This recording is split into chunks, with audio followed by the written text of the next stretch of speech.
बोलो श्री कृष्ण भगवान की जय हो। श्रीमद् भागवत महापुराण की जय। श्रीमद् भागवत महापुराण में 9वां अध्याय विश्व रूपा का वध, वित्रासुर द्वारा देवताओं की पराजय और ऋषि दधीचि से सहायता मांगना। बच्चों, ये मैंने लड्डू गोपाल का टोपा और ये ड्रेस बनाया है शिव जी का और खाटू श्याम का। आप कमेंट करके जरूर बताना बच्चों कि कैसा लगा इनको। श्री सुखदेव जी ने कहा, विश्वरूप के 3 सिर थे, ऐसे संसार में प्रचलित है। वह एक मुख से सोम रस और दूसरे से मदिरा पान करते थे तथा तीसरे से अन्न खाते थे। उनके पिता तवष्टा आदि 12 आदि देवताओं थे, जो ऊंचे स्वर में मंत्रों का उच्चारण करके यज्ञ में देवताओं के लिए आहुतियां दिया करते थे। साथ ही वह गुप्त रूप से असुरों के लिए भी आहुति देते थे, क्योंकि उनकी माता असुरी कुल में थी। देवराज को लगा कि वह धर्म की ओट में कपट करते हैं, इससे इंद्र डर गया और उसने एक दिन बड़ी शीघ्रता से विश्वरूप के 3 सिरों को काट दिया। परिणाम स्वरूप विश्वरूप का सोम रस पीने वाला सिर पपीहा, सूरपान करने वाला सिर गोरैया और अन्न खाने वाला सिर तीतर बन गया। ब्रह्म हत्या के इस जंघम पाप से इंद्र ने बचने का कोई उपाय भी नहीं किया। वह 1 वर्ष तक उस पाप को ढोता रहा। बाद में उसने इस पाप को 4 भागों में विभक्त करके 1 भाग पृथ्वी को, 1 भाग जल को, 1 भाग वृक्ष को, 1 भाग स्त्रियों को दे दिया। राजन, इस ब्रह्म हत्या के परिणाम स्वरूप पृथ्वी पर वह पाप कहीं कहीं ऊसर भूमि, बंजर भूमि के रूप में दिखाई पड़ता है। जल में वह फेंका फेन और बदबू के रूप में। बच्चों, जो ये इंद्र था, इन्होंने अपने गुरु का हत्या कर दिया था, पुरोहित का हत्या कर दिया था, तो इनको ब्रह्म हत्या लगा था। तो 1 साल तक उसने किसी को बताया भी नहीं और बिल्कुल शांत रहा, ना कोई उपाय किया। 1 साल के बाद, क्योंकि ब्रह्म हत्या बहुत तंग करने लगता है बच्चों। ब्रह्म हत्या किसी किसी के घर में है, उनसे पूछो कि उनके जिंदगी कैसी कटती है। ब्रह्म हत्या सबसे बड़ी पाप, गौ हत्या और ब्रह्म हत्या का दोष बहुत बड़ा होता है। तो बच्चों, इन्होंने 4 जगह बांटा अपना इसको, पाप को। पहला तो उसने धरती को दिया, जहां जिस धरती, कहीं कहीं देखते हो ना बच्चों, कितना भी खाद डाल लो, कुछ भी कर लो, लेकिन वो बंजर रहती हैं, वो बंजर धरती रहती हैं। वो धरती पनपती नहीं, वो धरती कभी आगे ही नहीं बढ़ती, चाहे कितना भी बोलो। वो धरती बीज नहीं पनपने देती, बंजर होती है। और दूसरा दिया पेड़ों को इसने, ये स्त्रियों को दिया। तो बच्चों, स्त्रियों का जो माहवारी होता है, आज भी ये चारों हिस्सा बहुत परेशान है और दुखी हैं। इसके ब्रह्म हत्या का दोष का है। ये हमारे शरीर में जो होता है, जो औरतें डेट होती हैं, माहवारी होती हैं, वो तो इंद्र का ब्रह्म हत्या का भुगतना पड़ रहा है। और पेड़ों को जो दिया, तो बच्चों, पेड़ को काटो तो चिपचिपा सा निकलता है गोंद, उसमें कभी लाल कभी पीला, वो गोंद होता है, वो ब्रह्म हत्या का दोष का है। और बच्चों, जो जल को दिया है, जल को, तो जल में जो फेन होता है, अगर आप जल को, गंगा जल के सिवा किसी जल, कोई भी जल हो, गंगा जल के सिवा अगर किसी जल को भी रख दोगे उसमें कीड़े पड़ जाएंगे, बदबू हो जाएगा, उसमें झाग होने लगेगा, क्योंकि ये भी उसका ही प्रभाव है ब्रह्म हत्या का, जो इन्हें ब्रह्म अपने गुरु को, इंद्र ने अपने गुरु को, इसको पुरोहित को मारा था। राजन, उस ब्रह्म हत्या के परिणाम, ध्यान से सुनना बच्चों, मुझे इतना बताना नहीं आता बच्चों, हे मेरे कान्हा मुझे माफ करना, ये आप ध्यान से सुनना। राजन, उस ब्रह्म हत्या के परिणाम स्वरूप पृथ्वी पर वह पाप कहीं कहीं और अन्न बचने का कोई उपाय भी नहीं किया। वह 1 बरस तक उस पाप को ढोता रहा। बाद में उसने इस पाप को 4 भाग में विभक्त करके 1 भाग पृथ्वी को, 1 भाग जल को, 1 भाग वृक्ष को, 1 भाग स्त्रियों को दे दिया। राजन, इस ब्रह्म हत्या के परिणाम स्वरूप पृथ्वी पर वह पाप कहीं कहीं ऊसर भूमि, बंजर भूमि के रूप में दिखाई पड़ता है। जल में वह फेन और बदबुओं के रूप में दिखाई पड़ता है। वृक्ष में कट लग जाने पर वह गोंद के रूप में देखा जा सकता है, और स्त्रियों में वह राज वाला होने पर राज के रूप में दिखाई पड़ता है।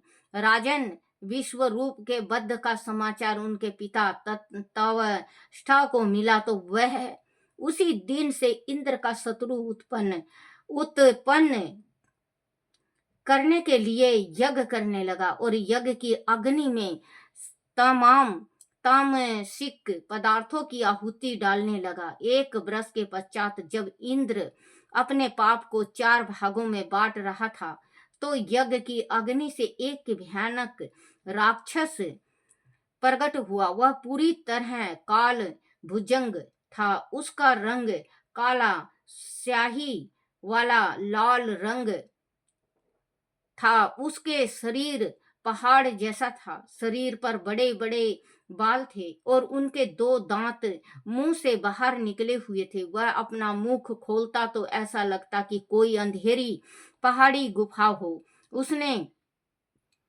यज्ञ से बाहर आकर भारी उत्पात मचाना आरंभ कर दिया। उसके हाथों में एक भयानक त्रिशूल था। उससे वह किसी की भी हत्या कर देता था। देवताओं ने उसे अपने शत्रु समझा तो सभी उसे मारने दौड़े, परंतु उस राक्षस ने सभी को मार पीट कर भगा दिया और भयानक अट्टहास किया। उसके अत्याचारों से सर्वत्र त्राही मच गई। जब वह उछल कूद मचाता तो धरती कांपने लगती। विश्व रूपा के पिता तवष्टा ने उसे आज्ञा दी कि वह उसके पुत्र हंत इंद्र को मार डाले। उसने ऐसा ही करने का संकल्प किया, परंतु इंद्र देवताओं सहित कहीं छिप कर बैठ गया। उसने सारे लोगों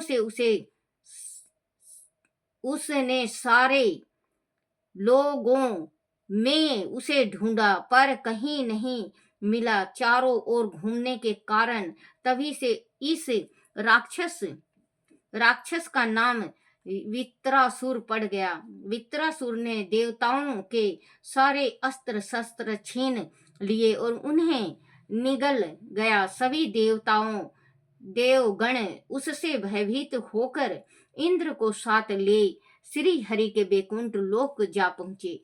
वहां जाकर देवताओं ने भगवान श्री हरि से उस राक्षस का विनाश करने की प्रार्थना की। देवताओं की प्रार्थना से श्री हरि का हृदय पिघल गया और वह उनके सामने अपने चतुर्भुजा रूप में प्रकट हो गए।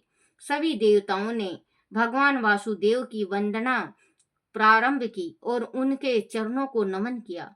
देवताओं ने कहा, भगवान आप ही यज्ञ पुरुष हैं और आप ही बड़े से बड़े दैत्यों का संहार करने वाले हैं। आप आदि पुरुषोत्तम हैं। आपकी महिमा असीम है। आप परम मंगलमय और परम कल्याण स्वरूप हैं।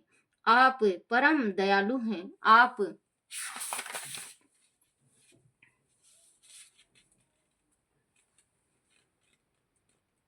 सारे जगत के आधार और जगत के स्वामी हैं। बच्चों देखो, इंद्र ने ब्रह्म हत्या की, इंद्र ने ब्रह्म हत्या की थी, और फिर भी भगवान ने उसको गले लगाया। जब भगवान के पास कोई भी इंसान हो, देव हो, देवता हो, कोई भी हो, अपनी गलती का जिस टाइम माफी मांगता है तो भगवान दौड़े दौड़े आके माफ कर देते हैं। तो बच्चों कभी भी अगर गलती हो जाए भूल से, जानबूझ के गलती नहीं करना है। जानबूझ की गलती तो गलती होती है, और जो भूल से अगर हमसे गलती हो जाए तो भगवान माफ कर देते हैं। लेकिन इंद्र ने जो पाप किया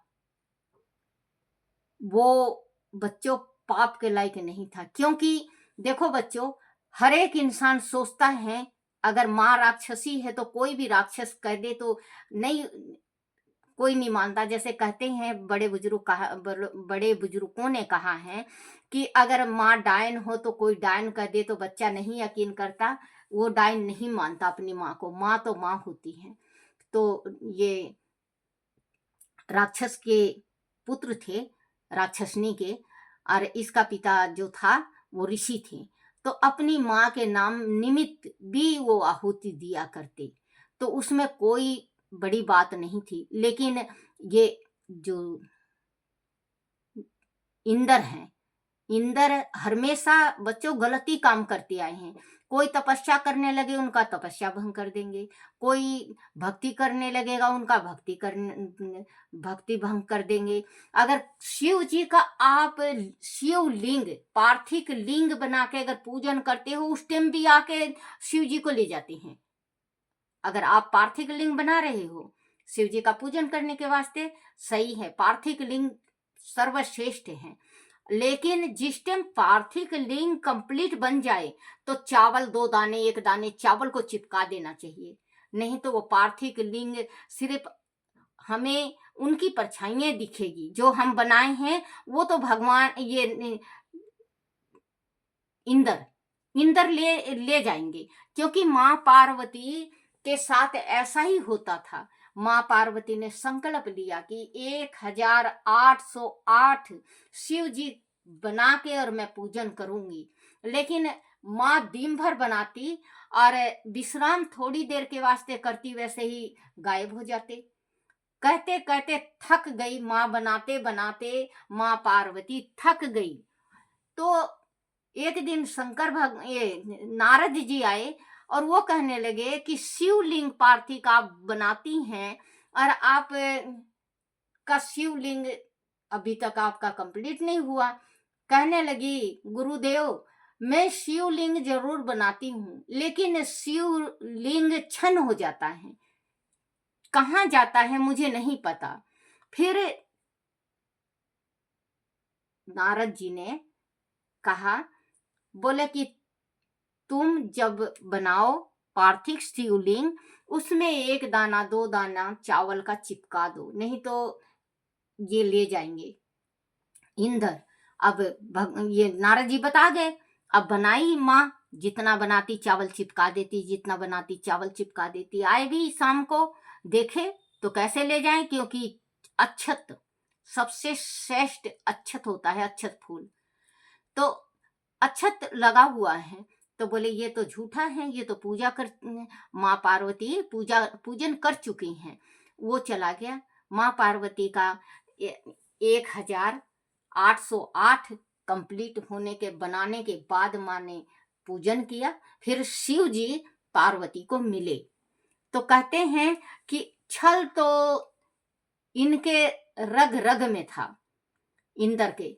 अब देखो पूजन के टाइम इसने श्री कृष्ण भगवान ने कहा, बोला कि गोवर्धन का पूजन होना चाहिए, जो गौ माता हमें दूध देती है, कंडा देती है, खाद देती है, जो खेत में डालते हैं और इन्हीं से जल बरसता है।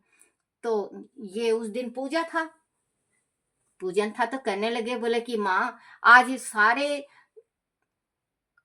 गोकुल में छन छन की आवाज सारे घर में है। बोले हाँ बेटा, आज छन छन की आवाज इस वजह से है कि कल इंद्र का पूजन है। तो बोले इंद्र का पूजन है क्यों? बोले इंद्र जल बरसाता है, जल से खेती होती है, और खेती से फिर इसके बाद हमारी गैया खाती हैं, हम खाते हैं। तो कहने लगे, बोले कि इंद्र का हाथ नहीं है माँ। बोले और? बोले ये गोवर्धन का हाथ है, पहाड़ों का। बोले अगर मेरी मानो तो आप गोवर्धन का पूजन करके देखो। ये इनका मान लिया करते, क्योंकि नंदलाल बहुत दिनों में हुए तो इसका मान लिया करते सारे। और किसी को ये नहीं था कि ये भगवान है। मन में आता था सभी का कि भगवान है, कृष्ण भगवान है, लेकिन मन से जैसे भगवान महामाया को जैसे कह के हटवा देते उनके मन में। अब मिट्टी खाए थे जिस टाइम माँ यशोदा ने मुंह खुलवाया तो तीनों लोक दिखे, भगवान के मुख में सारा संसार दिखा। तो उनको सारी चीज बता के माँ महामाया को करके उनकी जो अरदास थी वो खत्म कर दी। वो ऐसे के वैसे माँ यशोदा हो गई। उनको याद नहीं रहा कि कृष्ण भगवान है। तो इनको सजा भी देती थी, मारती भी थी। उखल में बांध दिया था एक दफे, अमल और वो पेड़ थे, तो वो पेड़ को भी तारना था। तो भगवान ने इतना, भगवान राम जी ने हर एक जगह अपने को छिपाया है, अपने को छिपाया है कि मैं भगवान नहीं हूं, मैं आप लोगों के जैसे इंसान हूं। लेकिन इन कृष्ण भगवान ने हर एक कदम कदम पे अपना बताया है कि मैं ही भगवान हूं, मैं ही दुख हूं, मैं ही सुख हूं, मैं ही जीवन हूं, मैं ही मरण हूं, मैं ही मुक्ति हूं, मैं ही मोक्ष हूं, मैं ही जल हूं, मैं ही।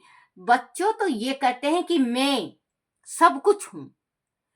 तो इसके बाद इनका पूजन होता है, गोवर्धन का पूजन होता है। तो इंद्र खुश हो जाता है कि आज ये पूजन में जाना है। बहुत देर हो जाता है तो भेजता है कि जाके देख के आओ, आज गोकुल के क्यों नहीं बुलाए। तो जाके देख रहे हैं तो वहां पे पूजन हो रहा है, और जाके बताए हैं तो इन्होंने जल वर्षा जो करी है, जो वर्षा जल करी है, सारा जल थल मगन हो गया गोकुल में। फिर इसके बाद बच्चों ये भगवान एक चिटकी उंगली से गोवर्धन पर्वत को उठाए, और नारद ये इनको इंद्र को पछतावा हुआ, भगवान से क्षमा मांगने आए, भगवान ने क्षमा कर दिया। क्योंकि इंद्र तो कदम कदम पे हर एक इंसान से, हर एक जने से ये इंद्र जलते हैं। तो बच्चों आप सारे जगत के आधार और जगत के स्वामी हैं। आप सर्वेश्वर तथा सोदृश और मुद लता की देवी श्री लक्ष्मी के पति हैं।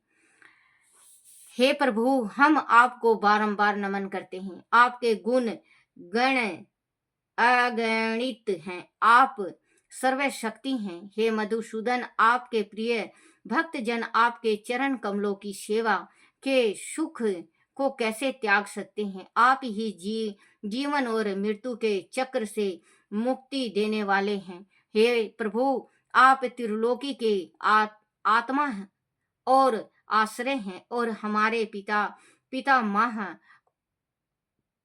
और सभी कुछ हैं।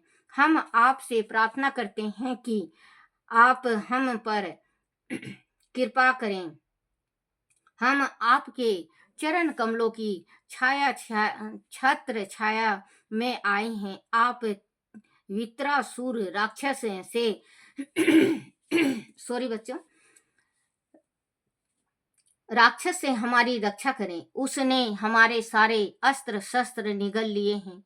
अब वह तीनों लोकों को निगल जाने के लिए आगे बढ़ रहा है। आप ही उन्हें मार सकते हैं। आप उससे हमारी रक्षा करें। परीक्षित देवताओं की स्तुति से प्रसन्न होकर भगवान ने उनसे कहा, श्रेष्ठ देवताओं, मैं तुम पर प्रसन्न हूँ। देवता देवराज इंद्र तुम्हारा कल्याण हो। तुमने मेरी स्तुति करके जीवन को उनके वास्तविक स्वरूप का ज्ञान कराया है और मेरी भक्ति का मार्ग उनके लिए खोल दिया है। जो पुरुष जगत को ही सत्य समझता है वह ना समझ है और वास्तविक कल्याण को नहीं जानता। जो पुरुष मुक्ति का मार्ग जान लेता है वह अज्ञानी को कभी कर्मों में फंसने का उपदेश नहीं देता। देवराज, तुमने मुझसे वित्रासुर का वध करने के लिए कहा है, परंतु इसके लिए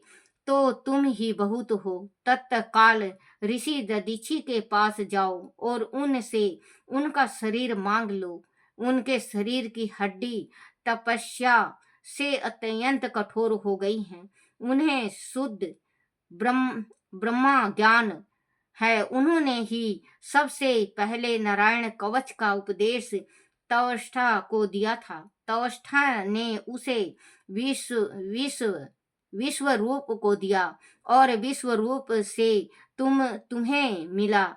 मांगने पर वह अपना शरीर तुम्हें अवश्य दे देंगे। उनके बाद विश्वकर्मा के द्वारा उनकी अस्थियों से एक श्रेष्ठ आयुध तैयार करा लेना। तुम उसी शास्त्र से मेरी शक्ति से युक्त होकर वित्रासुर का सिर काट लेना। उसके मरते ही तुम्हें सारे अस्त्र शस्त्र फिर से प्राप्त हो जाएगा। बोलो श्री कृष्ण भगवान की जय हो।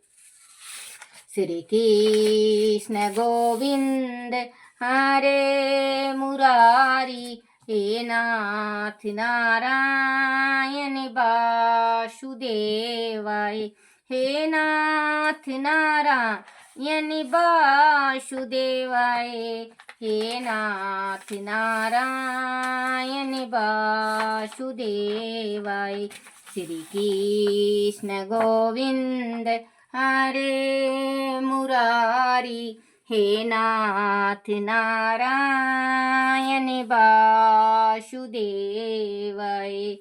हे नाथ नारायण वासुदेवाय, हे नाथ नारायण वासुदेवाय। बोलो श्री कृष्ण भगवान की जय हो।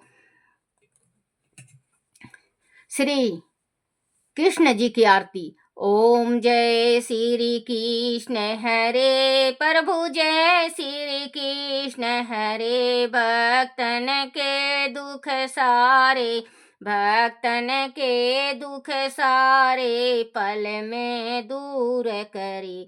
ओम जय श्री कृष्ण हरे। परमानंद मुरारी मोहन गिरधारी, स्वामी मोहन गिरधारी। जय रस रास बिहारी, जय रस रास बिहारी, जय जय गिरधारी। ओम जय श्री कृष्ण हरे। बारू किन किन कटी सोहत, कान में है बाला, स्वामी कान में है बाला। मोर मुकुट पीतांबर, मोर मुकुट पीतांबर, शोभाति न्यारी, सोहे वनमाला। ओम जय श्री कृष्ण हरे। वेणु मधुर कर सोहे, शोभाति न्यारी, मैया कृष्ण शोभाति न्यारी। संगलेश छवि सुंदर, संगलेश छवि सुंदर, राधा की प्यारी। ओम जय श्री कृष्ण हरे। दीन सुदामा तारे, दारी दर के दुख टरे, जमींदारी दर के दुख टरे। गज के फंद छुड़ावे, गज के फंद छुड़ावे भव सागर तारे। ओम जय श्री कृष्ण हरे हिरण्याकश्यप संहारे। नर हरि रूप धरे स्वामी नर हरि रूप धरे। पान से प्रभु परगट खम्बे से प्रभु परगट जम के बीच परे। ओम जय श्री कृष्ण हरे कैसी कंस विदारे।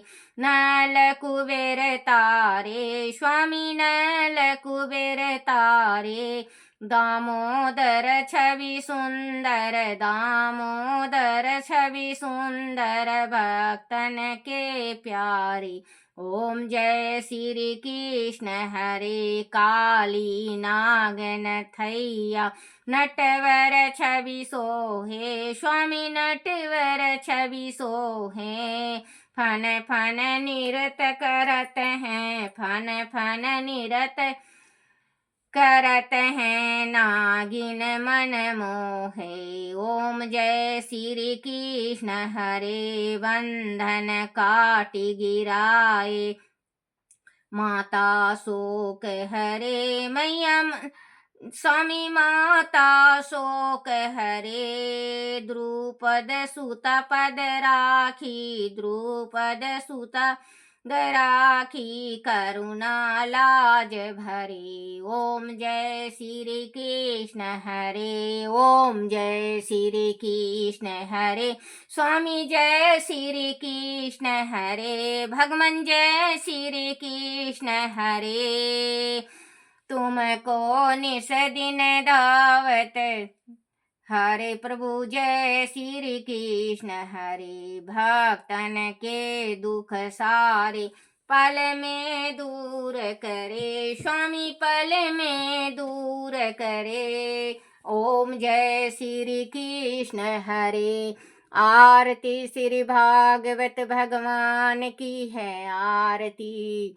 पापियों के पाप को है तारती। आरती श्री भागवत भगवान की है आरती। पापियों के पाप को है तारती। आरती श्री भागवत भगवान की है आरती। पापियों के पाप को है तारती। बोलो श्री कृष्ण भगवान की जय हो।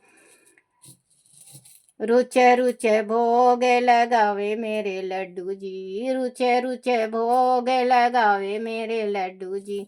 ऐसा भोग लगाओ मेरे लड्डू जी ऐसा भोग लगाओ मेरे लड्डू जी। सब अमृत बन जाए मेरे लड्डू जी सब अमृत बन जाए मेरे लड्डू जी। बोलो श्री कृष्ण भगवान की जय हो। अपने अपने माता पिता की जय हो। अपने अपने गुरुदेव महाराज की जय। हे मेरे कान्हा हे मेरे बंसी वाले हे मेरे लड्डू गोपाल मेरे से कोई भूल हो जाए चूक हो जाए टूटी रह जाए मुझे क्षमा करना क्षमा करना क्षमा करना। बोलो भागवत महापुराण की जय हो।